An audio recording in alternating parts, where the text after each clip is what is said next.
A very good afternoon to everyone. Thank you for coming today, especially to those who have traveled a long distance to be here with us today in Washington, D.C. I want to emphasize that we are a public institution. This is our fund, and it is your fund, so welcome home. The spring meetings is one of the best times for us to learn from each other. No other forum brings together so many nationalities, so many policymakers, and so many experts.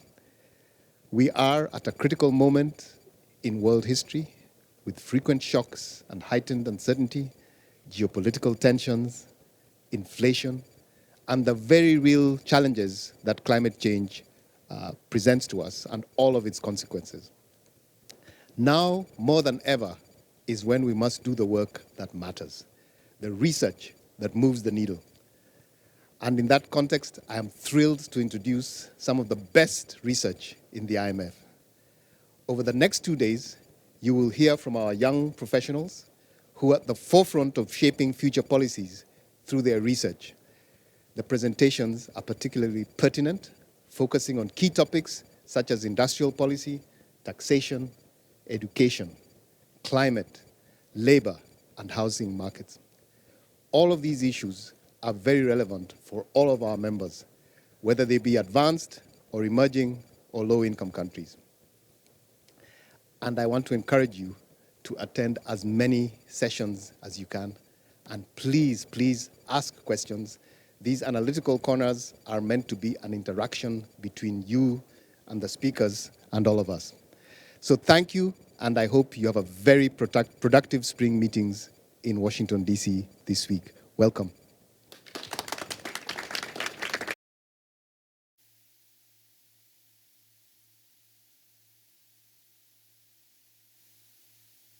Analytical Corner sessions today on the return of industrial policy.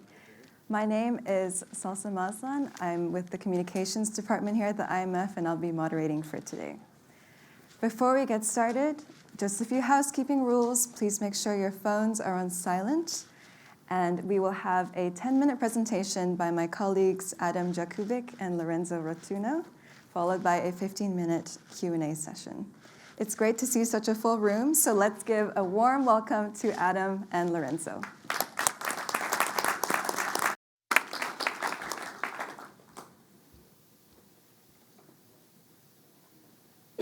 Thank you, Salsa. So, industrial policy is back. You have likely seen headlines about programs like the Inflation Reduction Act, the EU Green Deal, or Made in China 2025. These are packages of targeted government interventions supporting specific domestic sectors, firms, or activities to achieve economic or non-economic objectives. That's what we call industrial policy. Now the pandemic, geopolitics, and the climate crisis have all raised important concerns and added pressure on governments to have a more active role in steering the economy. The pros and cons of industrial policy have been debated for a long time. On one hand, it can address important market failures, such as underinvestment in green technologies.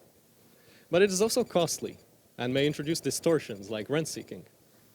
Then there are cross-border spillovers to worry about, leading to counteractions by other countries. A critical gap in all this discussion has been the lack of organized information about what governments worldwide are doing. I am Adam Jakubik from the Strategy, Policy and Review Department at the IMF. And I am Lorenzo Rotuno, also from the Strategy, Policy and Review Department at the IMF. Today, we want to talk about how to fill this gap. We will introduce a new database, show you some emerging patterns and what might explain them, and discuss the potential for spillovers from industrial policy. What do we see in 2023? Together with colleagues at the Fund and the folks at the Global Trade Alert, we have created the new Industrial Policy Observatory, which reviews official government sources and firm disclosures for measures that fit the description of industrial policy. A look at the first year of data reveals 2,600 such government interventions. A bulk of them, 71%, have the potential to distort trade and cover at least 1/5 of world trade. Where is the action happening? 70% of new measures were by advanced economies. And the three big players, the US, China, and the EU, together account for almost half of all measures. But what is driving this latest wave of industrial policy? Is it because of global challenges like the fight against climate change? Or have geopolitics and supply chain frictions pushed governments to take the wheel? The chart on the left shows, in red, that in over a third of measures implemented in 2023, the government's stated objective was competitiveness. Now this falls squarely in the bucket of traditional economic motives. But a host of new motives have also emerged. Climate mitigation, national security and geopolitical concerns, and supply chain resilience. Taken together, these account for most of the measures. Now, these new motives are also apparent from the sectors targeted. The chart on the right shows that the most frequently targeted sectors relate to advanced technologies, military-civilian dual-use products, semiconductors, low-carbon technologies, as well as their upstream inputs, such as critical minerals. That said, traditional targets of industrial policy, such as steel and aluminum, remain also in the mix. Next, we explore potential determinants of these measures. We find that if other countries impose many policies on a specific product in the past year, there tends to be an increase in similar actions taken in 2023. This pattern emphasizes the tit-for-tat nature of industrial policy. What is more, countries tend to target sectors where they already have a comparative advantage. Turning to country-level determinants, we find correlations with political economy, cyclical, and structural factors. For instance, we see more industrial policy if a country has an upcoming election, a highly concentrated export sector, or has recently lost competitiveness because of a real exchange rate appreciation. So what instruments are in a government's industrial policy toolkit? We find that a majority of recent industrial policies have been implemented through subsidies. But advanced economies and emerging market and developing economies differ in their choice of instruments. Advanced economies rely more on direct financial grants, while EMDs opt for loans and tax relief. EMDs also employ restrictions on imports and exports more frequently, as can be seen in red in the chart, possibly reflecting fiscal or administrative constraints. What all these instruments have in common, however, is that they tend to discriminate between domestic and foreign producers. For example, a subsidy given to a domestic firm is not available to foreign entities and may come with requirements to source inputs locally. They can therefore impact trade and strain relationships with trading partners, as Lorenzo will explain. The popularity of subsidies in 2023 was not an isolated episode. In the last 10 years, governments have been using subsidies more often to help their industries compete globally. In our research, we focus on domestic subsidies. These are financial transfers from governments to businesses. It's like giving them superpowers. But unlike export subsidies, they are not directly linked to trading activities. By the end of our sample period in 2021, around 11,000 of these superpowers had been handed out since 2009 among the G20 countries, as can be seen in the chart on your left. Here's a twist in the tale. It's not just the usual suspects, the rich countries, leading the charge, although that is increasingly the case in recent years. Emerging markets are the ones rolling up their sleeves, eager to make their mark. But how important are these subsidies? Let's talk big numbers, $10 trillion big. That's the value of trade covered by subsidies in advanced economies alone, amounting to half of their total trade.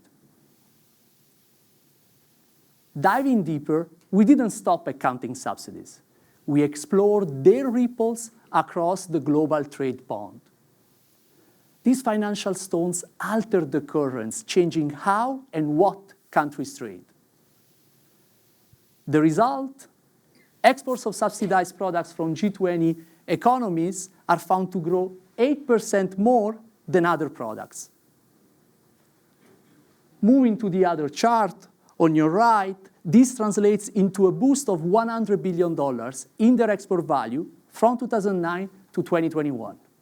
That's about double the effect on exports on G20 advanced economies. But this surge in exports from subsidies comes with its very own set of challenges. This global game of financial boosts can tilt the playing field, sparking a cycle of trade restrictions and competitive subsidy throwing by those who can afford it.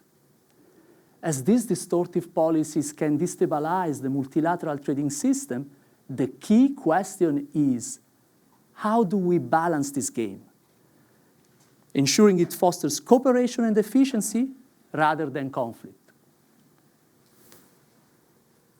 To sum up, results from these new monitoring and analytical exercises reveal the active use of industrial policy measures to achieve both economic and non-economic objectives. The major players, the EU, US, and China, account for almost half of the new policies, with subsidies and trade restrictions the most important instruments used. Policymakers should be concerned about the potential for trade spillovers and how best to design and coordinate on these policies while preserving the stability of the global trading system. We hope this data, which are available online, will help bridge existing knowledge gaps and enable further work on evaluating the successes, failures, and the cross-border impacts of these new industrial policies.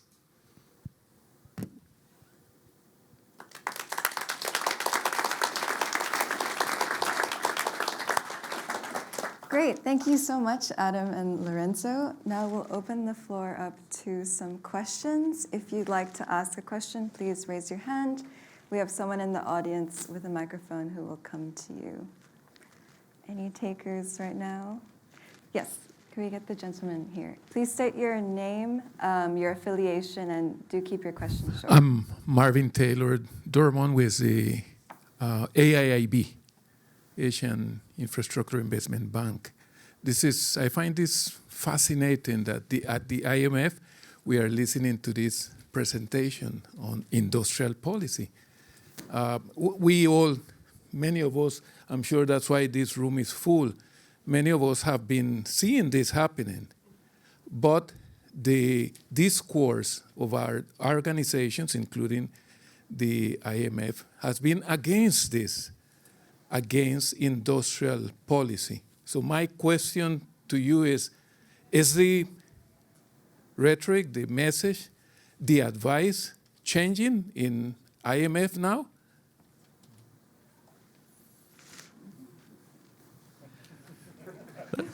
Thank you. You raise a very important point. Indeed, now we have a lot of attention on the rise of industrial policies, and especially the new types of industrial policies we see in the data, motivated by also non-economic concerns.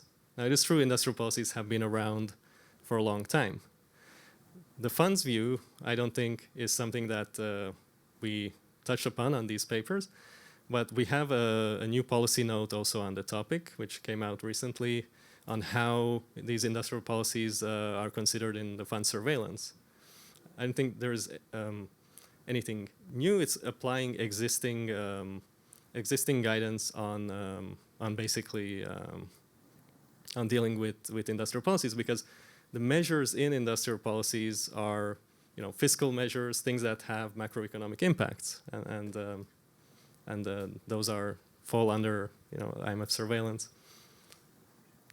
If I can add something, I think what our research, part of our research shows, as we discussed, is that the debate on industrial policy that has been going on for a long time often lacked cross-country comparable data.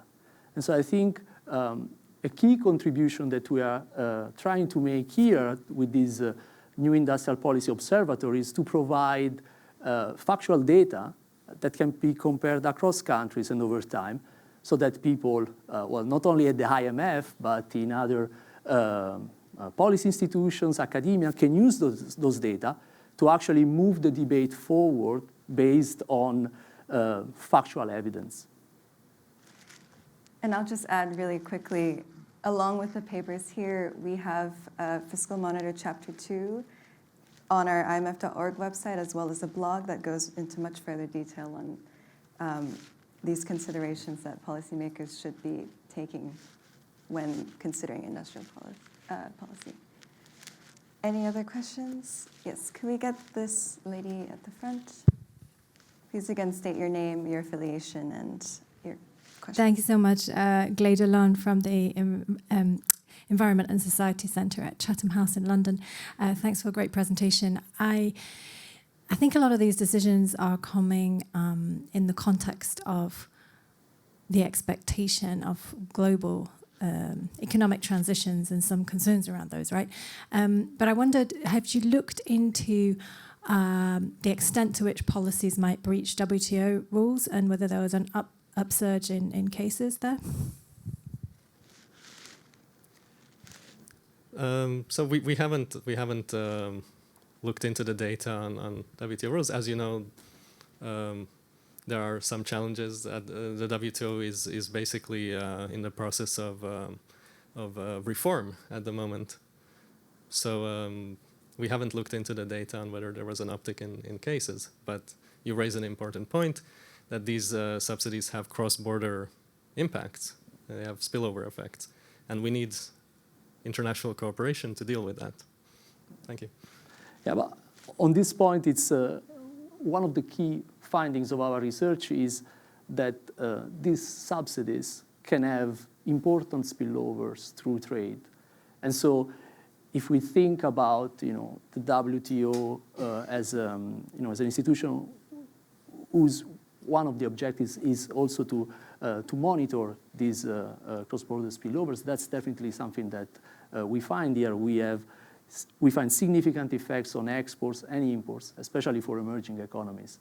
And so this can be suggestive of unilateral policies such as subsidies having important effects on possibly other policies taken by other countries.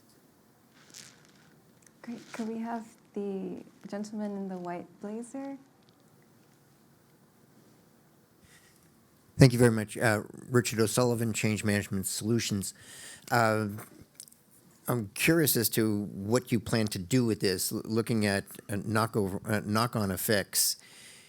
You looked at the impact on trade, and one man's trade distortion is another man's successful policy.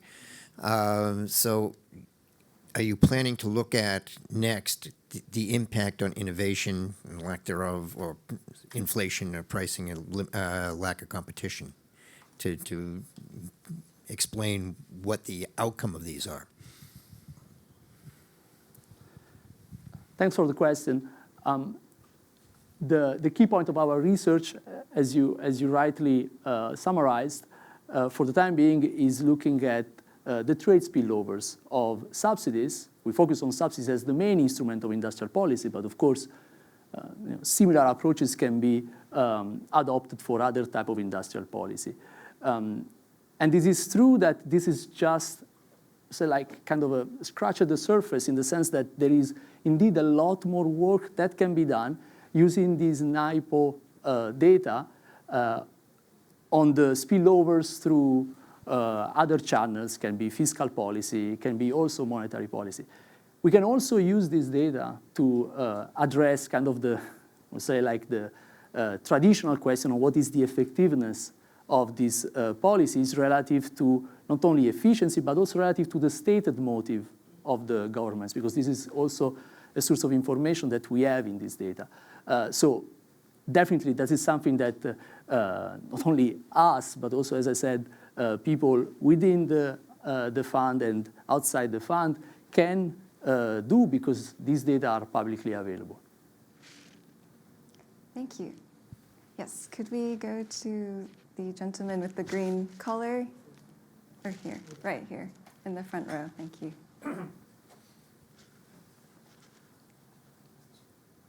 you. Thank you very much. When I was a student, I studied that once a subsidy, forever a subsidy. Did you find the same result, or did you look into it? Or what's your take on this? Thank you. Thanks for the question. So in the new Industrial Policy Observatory, we started observing subsidies either announced or implemented in 2023. So we have not yet the long follow-up. Now, there are other data which Lorenzo has worked on, which you can tell me more about on subsidies in specific. So not new industrial, not all types of measures, but only subsidies. Yeah. As I showed you in the chart during the presentation, it is true that these subsidies, I mean, I showed you kind of the time series of these subsidies, how they evolved over time. And of course, you could see there is a strong rise in the use of subsidies. Now, in the data we are using, we can also observe the phasing out of policies. There is a bit of phasing out, but confirming your observation, most of those subsidies, and these are subsidies introduced since 2009, most of those subsidies tend to stay in place, okay? There might be sometimes some changes in policies, but the type of products, sectors that are targeted tend to be targeted for a long time, let's say, at least, again, starting from 2009. Great. I think we have time for 2 more questions. I see you have the mic, so let's go to you real quick. Hi, James Mager from Bloomberg News. It may be answered in the paper, in which case just say so and I'll go and read the paper. But I was just curious about the data set for subsidies. Like, where were you finding all the information about, country level specific subsidies? And then also, do you go the subnational level, so provincial or prefectural for the various countries, or is it just national level subsidy data? Thank you. Thanks a lot for the question. So for the NIPO exercise, so this new monitoring exercise that was launched in 2023, as Adam said, this monitoring exercise is kind of something related but separate from the kind of more historical data that are based on this global trade alert initiative that is not something that we maintain or that we have in-house. It's something that external source of data that are publicly available. The NIPO is related because it was launched as a partnership between us, colleagues at the fund, and the Global Trade Alert Initiative. And so these data are specific to the implementing country, to the products and sectors that are targeted by each policies. And for each policy, we know when the policy was introduced and if the policy was removed. Now, going also to your other questions, yes, in the data set, there are policies that are classified as imposed by national governments and policies that are imposed by subnational governments, so province, regional level. So in theory, yes, those policies are recorded in the database, and they are included in the analysis, yes. Thank you. I'm afraid that's all the time we have for questions, but just one final question from me. What would you like your audience to take away from this presentation? So just very briefly, I think from the data gathering exercise, I think what is striking is that now we have this rise of new non-economic motives, so new industrial policy, and also that subsidies are the main instrument being used there. And then, yeah, that's. Let me also add from the first analytical exercise that we have done. Let me reiterate that the key takeaway is really these strong effects on trade flows. And again, this is not immediate because these are domestic subsidies. They are not subsidies related to exporting activities, but still there are spillovers through trade flows. And what these spillovers really signal is the possibility of kind of pushing countries towards some sort of subsidy war or retaliation policies, right? So that's something that we really stress in our analysis. Great. Thank you so much. For those who are interested, you can scan their paper here, but thank you all for being a very engaged audience, and thank you, Adam and Lorenzo, for your presentation.